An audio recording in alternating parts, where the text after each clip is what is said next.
Olá, seja muito bem-vindo a mais um Papo de Livro. A gente está começando hoje com mais um episódio do Rápido e Devagar, Duas Formas de Pensar. Essa obra incrível aqui. Mas nós vamos trazer um tema que está fora do livro, porém conectado nas suas origens. A gente vai falar sobre o fanatismo e sobre como nasce o fanatismo. Então, se você se interessa por esse assunto, se você conhece pessoas que podem gostar, já encaminha o link desse vídeo, já se inscreve aqui no canal e ativa as notificações para você ser avisado sempre que tiver um vídeo novo sendo feito para você. Eu vou te fazer uma pergunta logo para começar o nosso papo. Você conhece alguém que só é calmo enquanto todos concordam com ele? Por acaso você conhece um perfil de pessoa que se diz muito racional, mas perde completamente o controle quando alguém questiona as suas ideias? Você conhece alguém que nunca diz eu posso estar errado, não consegue admitir a possibilidade de ter cometido um erro, que ri quando o outro fala, mas quando alguém ri dele, não suporta. Você conhece alguém assim? Olha, gente, não é só sobre outras pessoas, mas também sobre a gente, é sobre pensarmos sobre os nossos comportamentos. Aquela pessoa que chama tudo de lavagem cerebral, menos aquilo que ela mesma consome todos os dias. É comum esse tipo de comportamento? Você conhece alguém que só lê uma única vez um artigo de jornal, uma manchete, ou então assiste um programa de TV e já tem uma opinião completamente formada sobre aquilo que ela acabou de aprender de maneira bem superficial? Que fala em liberdade, mas não consegue tolerar diferenças? Que diz que pensa por conta própria, mas repete exatamente as mesmas frases do grupo que ela segue, que chama qualquer tipo de discordância que acontece na vida de ataque pessoal. Ninguém pode discordar dessa pessoa. Conhece alguém assim? Que precisa transformar o outro em um grande inimigo para sustentar a sua própria certeza. Se o outro não é inimigo, então a minha certeza pode ficar em questão, ela pode ser comprometida, né? Que se sente ameaçado por perguntas muito simples, mas que usa palavras com muita frequência, como por exemplo, eles sempre fazem isso, eles sempre pensam dessa forma, eles são o grande problema do universo. Eles é que são o problema por tudo que acontece no mundo. Você conhece alguém que simplifica pessoas complexas, seres humanos complexos, colocando essas pessoas em rótulos muito estreitos, muito pequenos? Conhece pessoas assim que conseguem, que têm essa facilidade? Elas preferem estar certas do que entender realmente alguma coisa. Preferem vencer do que aprender. Agora, deixa eu fazer uma pergunta que talvez te incomode um pouquinho, mas ela é necessária, é importante. Você é alguém que já fez alguma dessas coisas? Você já fez exatamente algum desses pontos que eu acabei de citar? Você consegue se identificar com algumas dessas perguntas? Porque, gente, o fanatismo raramente começa com radicalismo explícito. Ele não começa dependendo de um conflito, de algo muito grave. Ele começa quando a gente para de analisar, de examinar e a gente começa só a se defender. É aí que o fanatismo nasce. Quando a identidade fala mais alto do que a nossa própria razão. Reflitam sobre isso junto comigo. Começa quando a gente transforma opinião num território que ninguém pode pisar, que ninguém pode entrar. E isso não é sobre os outros, é sobre qualquer um de nós. Então a gente deve se incluir nessa análise que a gente está fazendo nesses próximos minutos que a gente vai estar juntos aqui hoje, tá bom? Gente, eu hoje não quero ficar repetindo muitas teorias do livro que a gente já vem estudando nos últimos episódios. Vocês têm bastante teoria já gravada aqui nesse canal. Eu quero falar sobre cenas que acontecem todos os dias e que quase ninguém percebe que tem a ver com a forma que a gente pensa no dia a dia, no nosso cotidiano. Eu quero tocar em alguns pontos que são talvez um pouquinho mais delicados, mas com muito cuidado, como é, por exemplo, o caso do fanatismo, que é um ponto delicado. O livro ele não fala diretamente sobre fanatismo e é importante esclarecer isso para quem vai fazer essa leitura. Ele não fala nem sobre o fanatismo religioso, nem sobre o fanatismo político, mas ele explica mecanismos mentais que ajudam a gente a entender como a rigidez pode se formar no comportamento de um ser humano, de uma pessoa.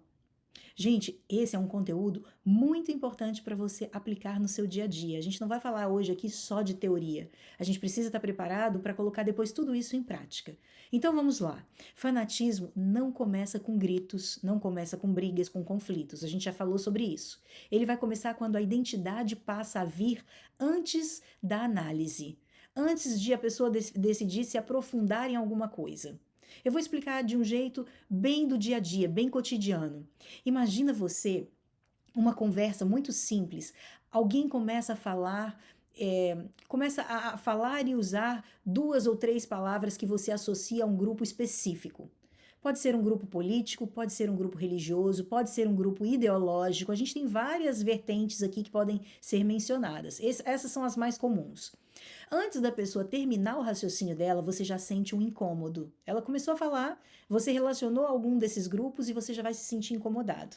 Às vezes você nem sabe exatamente por quê, mas algo em você se fecha por dentro. Você não está mais ouvindo o argumento que essa pessoa está trazendo a partir desse momento. Você começa a reagir ao que aquelas palavras representam na sua vida, ao que aquelas palavras representam para você. Isso, gente, é pensamento rápido em ação. Ele chama o pensamento rápido de sistema 1. Tecnicamente, o que acontece é que esse sistema 1, que é aquele modo automático do cérebro de trabalhar, ele vai sempre exercer a sua função através de associação. Ele liga palavras à identidade, identidades a emoções e emoções a respostas. Tudo isso em fração de segundos, tudo acontece muito rápido. Ele vai simplificar, é do meu lado ou não é do meu lado. É assim que o sistema número 1 identifica. Ele pensa, essa pessoa faz parte do meu time, ou então ela não faz parte do meu time. E quando essa simplificação acaba se tornando uma regra, a gente começa a buscar só informações que confirmam aquilo que a gente já acredita. Isso é o que eu chamo de, é o que a gente chama, né, o livro e muitos conteúdos literários vão chamar de viés de confirmação. A gente lê, compartilha e valoriza aquilo que reforça a nossa visão de mundo e a gente ignora completamente aquilo que nos desafia a pensar com o sistema número 2, que é o modo racional. A gente ignora aquilo que a gente não tem afinidade imediata. No dia a dia, isso, gente, vai aparecer muito nas redes sociais, vai aparecer nos programas de televisão. Você segue pessoas, por exemplo, nas redes sociais, como que se pareçam com você. Você busca essas pessoas por afinidade. E aí o que vai acontecer? O algoritmo das redes sociais vai começar a te entregar conteúdos similares àqueles. E se um dia aparece algo que é diferente daquilo no seu feed, né, no seu timeline, você começa a achar aquilo estranho, absurdo. Você fala, gente, por que isso aqui no meu Instagram, no meu Facebook? Mas é exatamente pelo fato daquilo ter saído completamente da sua bolha. Fanatismo começa a crescer nesse tipo de ambiente. Vou dar alguns exemplos só para ilustrar um pouco melhor. Muita verdade absoluta e zero dúvidas pode ser um problema na cabeça de qualquer ser humano. Mas não é só quando é zero dúvidas, é quando também é pouco, não é só o zero. O pouco também não é saudável. Vou falar sobre outro exemplo. Muita certeza, pouca revisão. Muita convicção, poucos questionamentos. Muita firmeza, poucas reflexões. Muita segurança, poucas análises. Muita opinião, pouca investigação.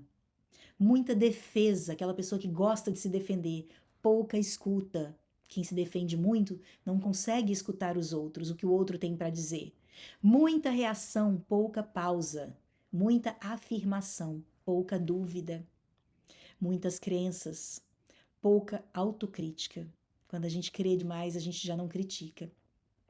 E é aqui que é importante dizer uma coisa com muita maturidade para vocês assimilarem bem. Ter convicção não é igual a fanatismo. Ter fé não é igual a fanatismo. Ter posicionamento no mundo não é igual a ter fanatismo, a ser um fanático. O ponto começa a ficar um pouco mais problemático quando a pessoa não consegue mais analisar, examinar as suas próprias crenças. Quando qualquer questionamento que alguém faça para essa pessoa se transforma em um ataque. Quando ouvir o outro vai gerar uma ameaça na sua vida. O pensamento rápido, ele tem a tendência de proteger a sua identidade, enquanto o pensamento lento, ele vai examinar argumentos, o conteúdo que você está ouvindo do mundo. Fanatismo, gente, tende a acontecer quando a gente fica numa posição muito defensiva. O pensamento lento, ele não entra em ação para participar dessa conversa, para trazer as análises, a gente fica só no raso, que é no pensamento rápido, né? Que é o número 1, o sistema número 1 do cérebro, o modo 1 que ele chama no livro. Inteligência também pode ser algo que a gente usa para defender uma posição, não necessariamente para fazer questionamentos. Então não pense que uma pessoa que é muito inteligente, ela não vai ser fanática, porque isso não acontece, não é assim, não tem essa regra. Talvez a pergunta que a gente deva fazer não é se eu estou sendo alguém fanático, mas se eu sou alguém que estou adotando comportamentos que podem estar conectados com fanatismo. E aí, nesse livro, ele recomenda que a gente passe a fazer análises com mais calma. Eu consigo escutar o contrário do que as pessoas, daquilo que eu acredito? As pessoas, quando trazem coisas diferentes do que eu acredito, eu consigo ouvir, eu consigo dialogar, eu consigo mudar de ideia ao longo da minha vida, eu mudo a minha posição, eu vou aprendendo com coisas novas que vão surgindo, ou eu vivo em função de abastecer as minhas crenças. A vida toda são as mesmas crenças, né? A sensação de certeza, gente, ela não é a mesma coisa, não significa a mesma coisa do que dizer que a gente tem uma verdade absoluta, tá certo? Assim, a gente precisa entender que uma verdade analisada, ela é uma verdade, como é que eu vou te dizer? Ela é uma verdade que tem uma tendência de ser mais próxima da realidade. Não a verdade absoluta, ela não fica em ambientes rasos, em superfícies, você precisa se aprofundar. E mesmo quando a verdade ela é muito bem analisada, ela ainda corre riscos de não ser absoluta. Você consegue pensar com esse grau de flexibilidade? A sua cabeça, ela entende que existe mais de uma possibilidade no mundo? Você consegue entender que nem tudo aquilo que você acredita pode ser a única verdade no mundo? Isso é muito importante. Essa pergunta é uma pergunta forte e que talvez mexa com a gente, mas ela precisa ser feita de você para você mesmo. E no livro, Pensar Devagar é justamente isso: ter coragem de olhar para as próprias convicções sem sentir que você está se traindo quem você realmente é. Você pode questionar as suas crenças. Você pode e deve. E depois eu vou explicar por quê. Você vai compreender muito bem por que a gente pode e deve questionar as nossas próprias crenças. Deixa eu te trazer algo muito prático agora, porque não adianta só a gente entender como nasce o fanatismo. A pergunta também é: como a gente evita escorregar para esse lugar tão desagradável no dia a dia, que é o fanatismo? Vamos chamar de lugar, né? Primeiro ponto, gente, a primeira dica que a gente consegue extrair desse livro é que é importante a gente desacelerar antes de responder. A gente não precisa dar respostas rápidas e prontas para tudo que perguntam para a gente. Parece simples, mas não é. Quando alguém te provoca emocionalmente, o seu corpo ele vai reagir antes da sua razão. Olha isso. Se alguém te provocar, o seu corpo tem a tendência de reagir antes da sua razão entrar em cena. Então, uma prática concreta é criar um pequeno intervalo, não respondendo naquela hora exatamente, não postando nada em redes sociais no momento da emoção, no momento da raiva, no momento que você acabou de ficar sabendo de uma notícia que não é agradável. Não rebater na hora, deixa para pensar e responder depois. Às vezes, 10 minutos já mudam completamente o tom da sua resposta e já fazem você repensar, você entender o cenário sob uma outra ótica. O segundo ponto que ele traz nesse livro como sugestão para a gente combater tudo isso, né, e evitar entrar nessa zona do fanatismo, é fazer perguntas com mais frequência ao invés de fazer afirmações. Perguntar mais ao invés de afirmar. Quando alguém fala algo que você discorda, por exemplo, ao invés de já contra-argumentar essa pessoa, você pode perguntar: como você chegou a essa conclusão? Ou, por exemplo, o que te fez pensar dessa forma? Por que você pensa assim? Sem tom irônico, sem tom de acusação, simplesmente você quer saber, num tom de curiosidade. O que te faz pensar dessa forma? O que aconteceu na sua história de vida para você pensar tão diferente de mim? Eu quero fazer comparações. Eu quero entender sobre o que você pensa. Então, gente, ele diz no livro que perguntar vai ativar o pensamento lento e ativa também no outro, na outra pessoa, não só em você. Vai fazer com que a outra pessoa também reflita a respeito daquele tema. Interessante demais, né? Então, o terceiro ponto que ele traz é buscar intencionalmente contato com ideias diferentes das suas. Ler mais sobre assuntos que não são assuntos que você tem afinidade. Não, você não vai buscar conhecer mais para atacar o outro, para passar a ter mais argumentos para atacar a outra pessoa. Não é por isso. Mas sim para você entender como o outro constrói o raciocínio dele. Isso vai ampliar o seu repertório. E quando repertório amplia, gente, a rigidez naturalmente ela vai diminuir, ela se reduz. Além disso, a gente ainda consegue ganhar mais empatia para compreender o universo alheio, o universo de uma outra pessoa. Rico demais, né? E o quarto ponto que ele traz como sugestão é separar ideia de identidade. Você entender que a sua crença não é você. A sua crença não é você. Uma opinião não é a sua essência. Quando você entende isso, tudo se torna muito mais fácil. Fica mais fácil a gente revisar as nossas ideias, os conceitos prontos que a gente tem na nossa cabeça. Porque você não sente que está traindo quem você é.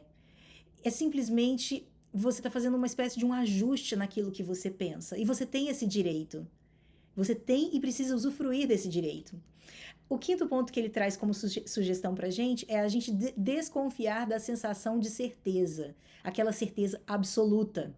Porque toda vez que você sentir essa convicção muito fechada, muito concreta, muito inquestionável, vale muito a pena você se perguntar: o que eu poderia estar fazendo diferente? O que está faltando aqui? O que poderia estar faltando nesse quebra-cabeça? Será que eu estou fazendo a minha crença virar a minha própria identidade? Olha isso, gente. Essas são perguntas poderosas. Elas não vão destruir a sua crença se você passar a fazer essas perguntas para você mesmo, mas elas vão impedir que as suas crenças se transformem em blindagem e destruam aos poucos a sua consciência, a consciência que te resta. Porque quando uma pessoa se torna fanática, a tendência é que a consciência dela vá cada vez mais reduzindo. Sabiam disso? Quanto mais fanatismo, menor é o nível de consciência do ser humano.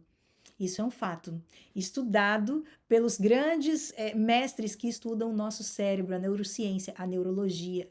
É importante que a gente consiga assimilar esses conceitos para que a gente depois possa colocar em prática. Primeiro vem a teoria, depois a prática. E por fim, gente, ele fala para que a gente cultive com mais frequência dúvidas saudáveis. Não é viver inseguro, é aceitar que pensamento humano é algo limitado e que contextos mudam. Já viram pessoas que acreditam em coisas que estão muito distantes de serem provadas ou concretas, baseadas unicamente na sua crença, na sua fé? A gente respeita a fé de todos, mas é muito importante que essa pessoa compreenda que muitas vezes ela está se baseando em um fato que aconteceu há muito tempo atrás. E quando a gente entende que o contexto muda completamente o cenário, a gente tem a possibilidade de se mover, de se colocar no lugar de outras pessoas, de entender a mesma situação sob uma ótica diferente.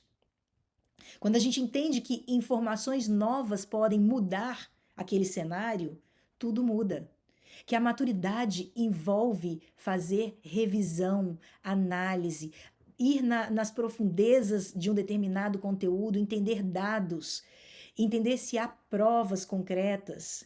E claro que isso não está nada relacionado à questão da nossa fé. A fé é algo completamente inquestionável. Nós estamos somente trabalhando em questões que estão relacionadas ao cérebro humano e à importância das pessoas compreenderem como a nossa cabeça funciona.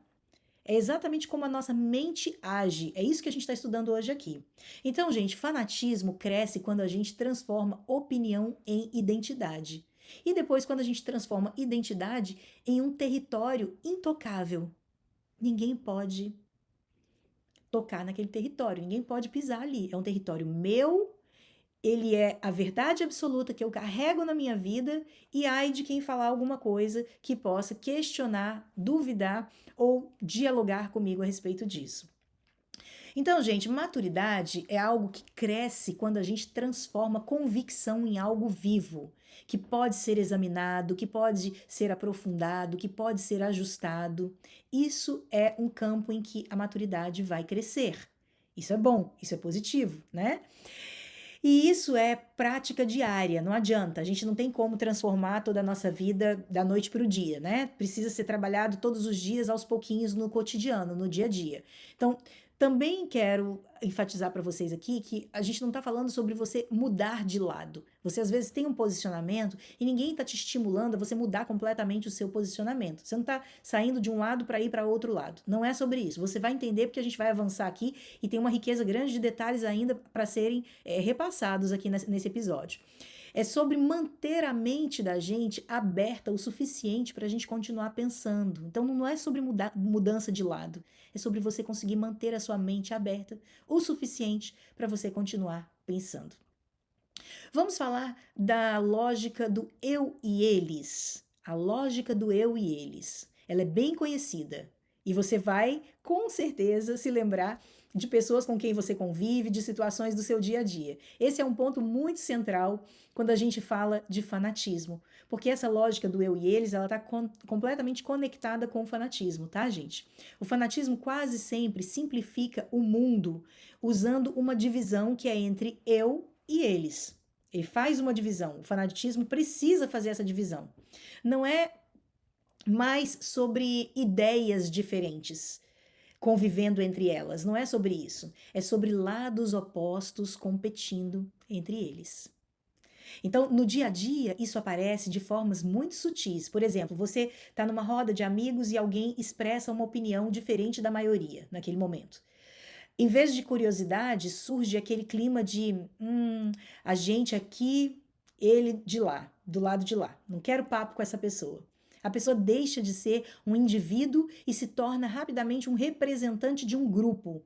Ou, dentro da nossa casa mesmo, existem outros exemplos que a gente pode citar aqui. Um filho que pensa diferente dos pais, e aí aqueles pais, ao invés de buscarem o diálogo, começam a surgir com um tal de você tá contra a gente. Você está contra nós. Aqui nós somos uma família e você está se distanciando da família. E aquela divergência de ideias acaba se tornando rapidamente uma ameaça. Inclusive uma ameaça ao próprio vínculo que existe entre esses familiares, né? Então, no ambiente de trabalho, isso também vai acontecer. Estou dando exemplos aqui para ilustrar melhor esse tipo de situação para vocês. Um colega que questiona uma decisão de um outro colega e, ao invés de essa pessoa enxergar isso como uma contribuição, o grupo todo começa a interpretar como oposição. A lógica muda de vamos analisar a ideia para algo mais ou menos assim: ele está contra a gente. E esse é o momento em que o pensamento rápido faz uma simplificação perigosa, assim ele chama no livro, porque transforma diferenças em rivalidade. Viu? Deu para perceber como é claro tudo isso? O extremismo, gente, que é um ponto que a gente não tocou ainda, mas a gente está tocando agora, ele cresce muito nesse mesmo terreno, porque ele precisa também dessa divisão muito clara para ele poder existir. Ele precisa de fronteiras para existir. Ele precisa de contrastes fortes. O mundo fica organizado em dois polos. Para os extremistas, o mundo é dividido em exatamente dois polos. Só que a vida real, ela não funciona dividida em dois polos, gente, porque no cotidiano, nada na vida da gente, quase nada, é totalmente preto ou branco. Não é assim. As coisas não são simples assim de serem explicadas. A maioria das situações vai envolver contexto, história de vida, história política, história daquela região onde a pessoa se desenvolveu, cresceu, né? Todo o cenário de vida que ela teve. Mas o nosso pensamento rápido, que é aquele número 1, que é o sistema número 1, ele gosta do quê, gente? Do que o nosso pensamento rápido gosta? Vamos pensar juntos. Ele gosta exatamente dos extremos. Ele gosta da clareza moral. Ele gosta de pertencer a um único lado e ele não gosta daquela sensação de não ter lado nenhum, porque ele rapidamente, o nosso sistema número um, que é o nosso modo de pensar número um, né? É o sistema rápido do nosso cérebro, ele rapidamente vai dizer que essa pessoa é uma pessoa neutra, que ela é uma pessoa sem opinião, ela é uma pessoa que vive em cima do muro, ela vai colocar vários rótulos. O nosso sistema do cérebro vai encher essa pessoa de rótulos porque ele não consegue admitir alguém que não esteja em um dos dois extremos. Ele precisa entender em que extremo essa pessoa está. E o eu e eles, que é algo muito comum, dá uma sensação de segurança muito grande. Vai dar a impressão de que você sabe exatamente onde pisa, quem é seu aliado e quem é seu adversário. O sistema número um do cérebro, que é o nosso sistema automático, ele precisa demais definir aliados e adversários. Ele não consegue conviver sem essas definições. E aí que toda essa conversa começa a ficar mais interessante ainda e mais inteligente. Você que está aqui junto comigo até agora avançou bastante. Parabéns por você ainda estar aqui. Que fique até o final e que continue por muitos outros episódios, porque você está se desenvolvendo bastante como um ser humano quando você se aprofunda em conteúdos como esse. O problema, gente, é que quando você entra nessa lógica com muita frequência de só enxergar o mundo entre dois polos, de só enxergar o mundo entre eu e eles, de só enxergar o mundo entre aliados e adversários, você começa a enxergar conflitos até onde não existe. Fica claro isso? Dá para entender? Você começa a interpretar qualquer tipo de discordância que acontece no seu dia a dia como um ataque pessoal contra você mesma. Começa a tratar qualquer tipo de debate, diálogo, como se fosse uma ameaça. Você está sempre na defensiva. E isso vai endurecendo o seu comportamento, vai endurecendo as suas relações entre você e as pessoas que muitas vezes você ama, que você quer bem, que você quer ter essas pessoas por perto, mas todo esse seu comportamento começa a endurecer os seus relacionamentos. E você deixa de ouvir para entender e passa a ouvir para responder.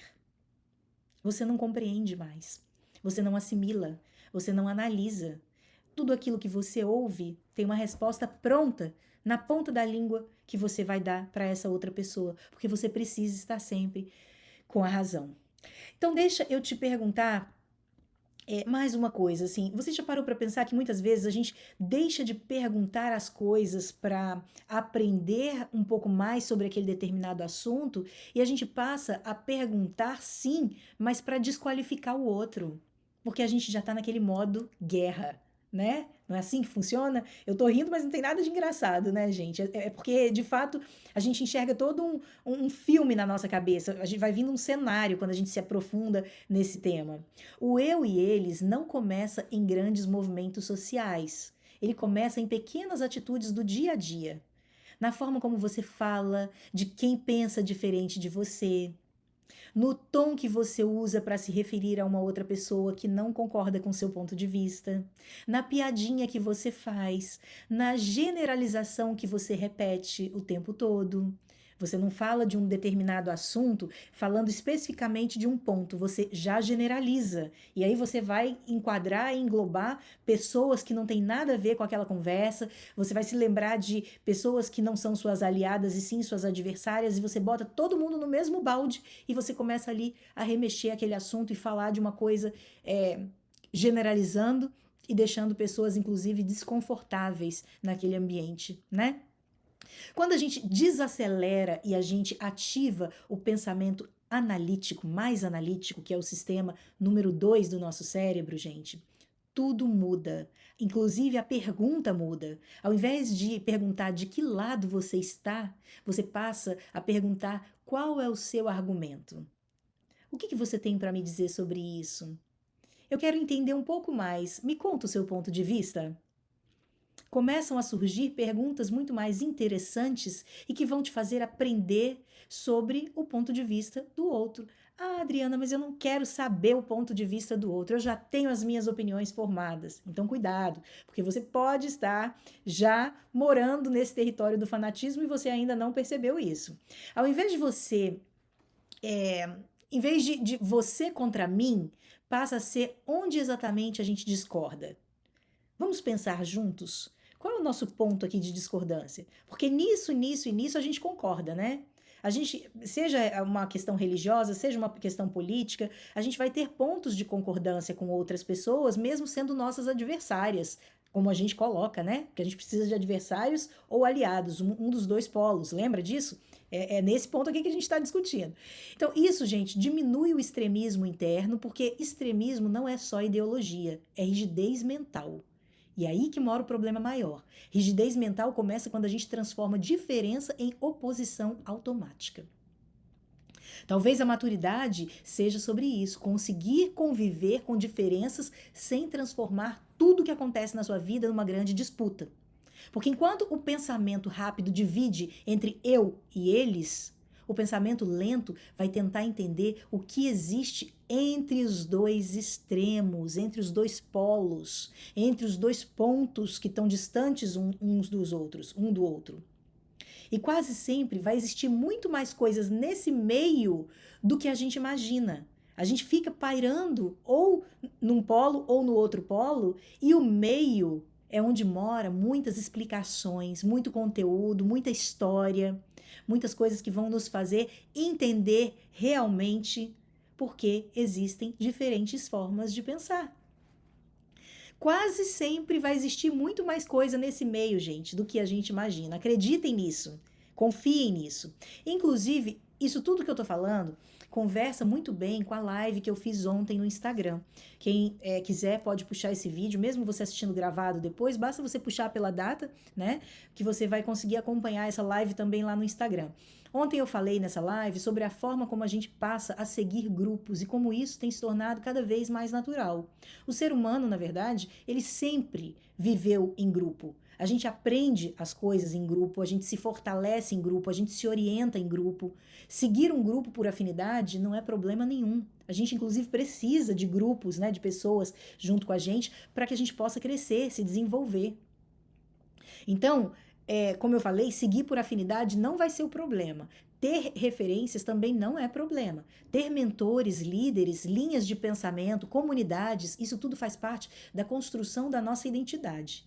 O problema vai começar quando o grupo deixa de ser uma referência e se torna uma identidade. Quando ele substitui a sua identidade.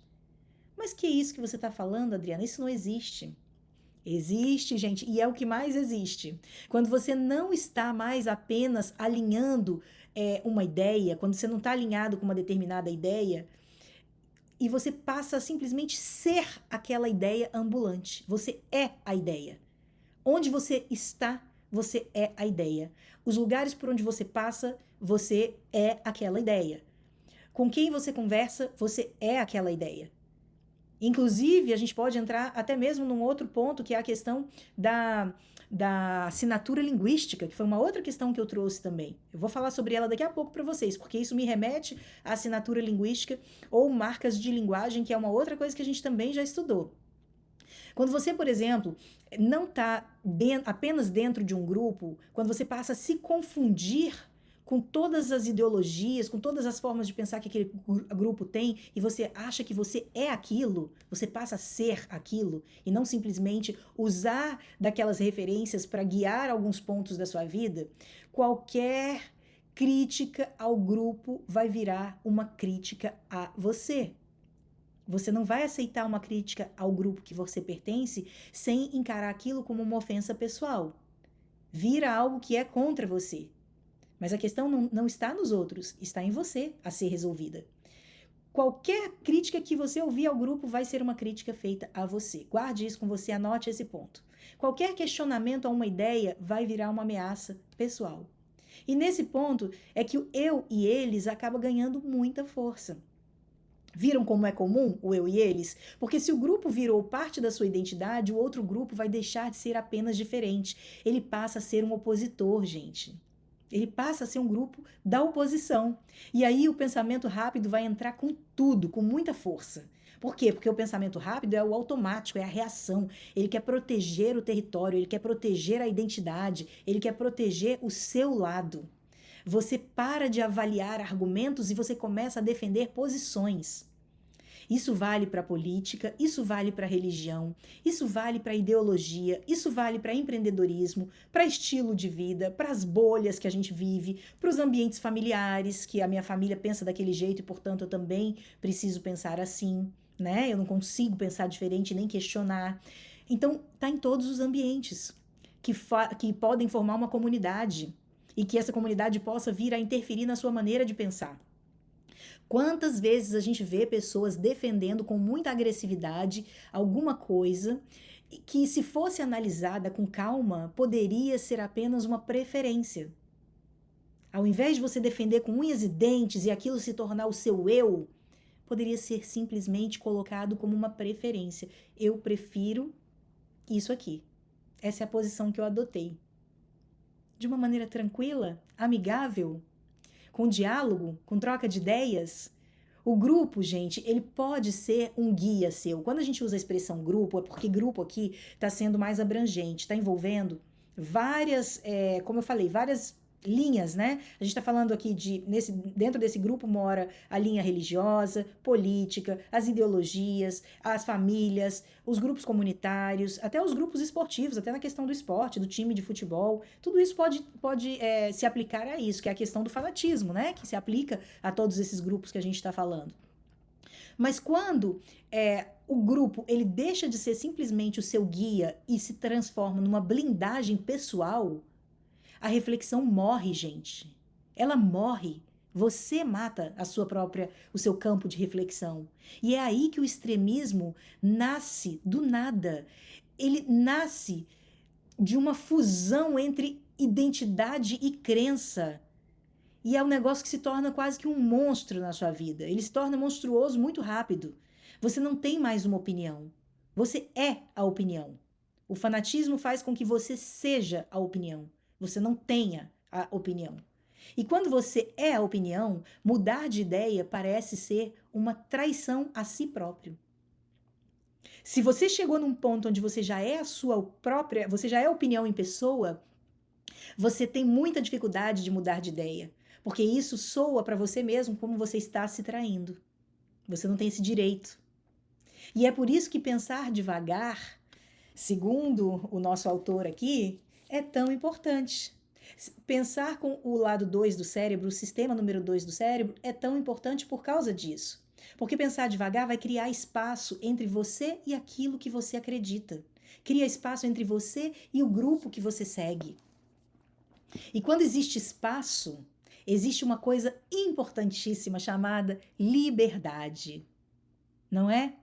Quando não existe espaço, existe dependência. Seguir um grupo pode te fortalecer bastante, mas depender do grupo para sustentar a sua identidade pode te manter um prisioneiro, pode te aprisionar. E talvez, gente, o encerramento hoje seja basicamente esse: cuidado, é um alerta. Cuidado, tenha cuidado. Porque quando a sua crença deixa de ser uma convicção examinada, analisada, que você estuda, que você se aprofunda, e passa a ser um escudo emocional, a partir daí você não está mais defendendo uma ideia. E é isso que você precisa entender. Você está defendendo só a si mesmo o tempo inteiro. E aí você entra num campo onde você para de raciocinar. Você para de trazer para o seu interior, você não internaliza mais aqueles conceitos e você não tem a capacidade, você perde a capacidade de avaliar as suas próprias crenças. Quando tudo se transforma em defesa, o seu pensamento vai deixar de ser livre. Mais claro do que isso, impossível, né? O que vocês acharam desse conteúdo? O que vocês pensam a respeito de tudo isso que a gente trouxe aqui hoje? Eu quero dizer, pessoal, que nós, pelo menos eu aqui, estou muito feliz em estar me aprofundando nessa obra. Eu acho que vale muito a pena. É uma obra que traz bastante teoria. Eu sei que tem muita gente que às vezes fica pensando, eu não consigo aplicar tudo isso no dia a dia, mas guarde uma coisa muito importante com você. Você pensa que você não está conseguindo aplicar. Mas diante das situações práticas que vão aparecer no seu cotidiano, de repente você vai se ver fazendo algo de uma forma diferente. Você também vai se ver falando sobre esses assuntos dos livros com outras pessoas da sua família, do seu círculo de amigos, porque eu tenho certeza que muito do que eu disse aqui hoje está sendo guardado, está sendo assimilado. E a questão principal, que é para você guardar com você, continue junto com a gente, se aprofundando, elevando o seu nível de consciência, porque é isso que a gente tem feito aqui no Papo de Livro. Nesse próximo domingo, a gente vai ter a obra O Cérebro da Criança. A gente vai para o último episódio desse livro, um livro incrível que ensina adultos a se relacionarem melhor com as crianças através do conhecimento. A partir do momento que elas sabem como é o funcionamento desse cérebro infantil, tudo se torna muito mais fácil. E além desse encontro, a gente tem na próxima semana várias lives acontecendo lá no Instagram, para quem não me segue ainda, adrianamoa.oficial no Instagram. A gente tem lives todas segundas-feiras, papo de segunda, lives interessantíssimas com pessoas que trazem conteúdos muito importantes aí para o nosso dia a dia, com experiências de vida incríveis. E a gente também se encontra todas as quintas-feiras para falar do Rápido e Devagar. Até a próxima quinta, eu estarei junto com vocês aqui para que a gente possa crescer juntos. Um grande abraço.